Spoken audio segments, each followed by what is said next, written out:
Hello French lovers and welcome to Saji French Learning Channel. I am sure most of you right now are struggling with forgetting the new words. They don't stick in your mind for a long time. Or you know a list of new words but you cannot use them in your speaking. Don't worry, you are in the right place. In this video, I am going to teach you some important methods and of course practical ones in order to remember the words for a long time. Stay with me.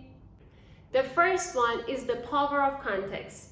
The importance of learning the vocabulary in the context is clear to all of us. You may ask why?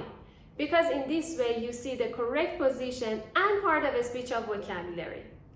Imagine each word as a piece of puzzle. Understanding how it fits in the sentence or a complete text will help you to remember it easier. One popular method that I want to recommend right now is using flashcards.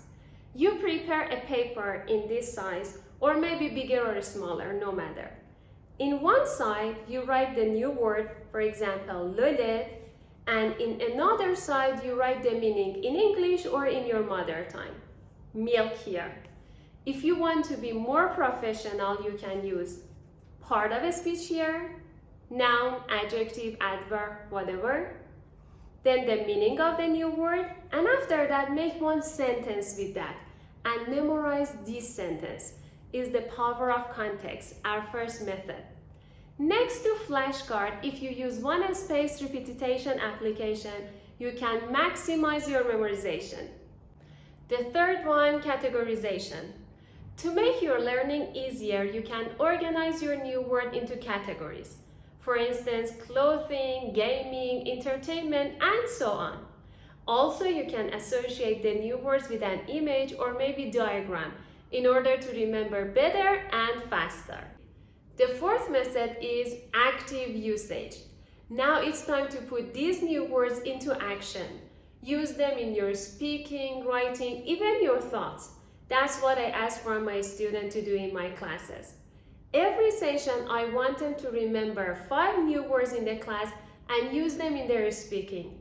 That's a perfect method, I promise you. The last method is overcoming challenges. Choose 10 or 15 new words and try to create the stories with them. This method is really helpful to remember the new words. But don't put the paper of your writing into trash, because if you look at them some months later, you can keep track of your progress. Let's share our experience. What is the best way for you to remember the vocabulary? Write down in the comments.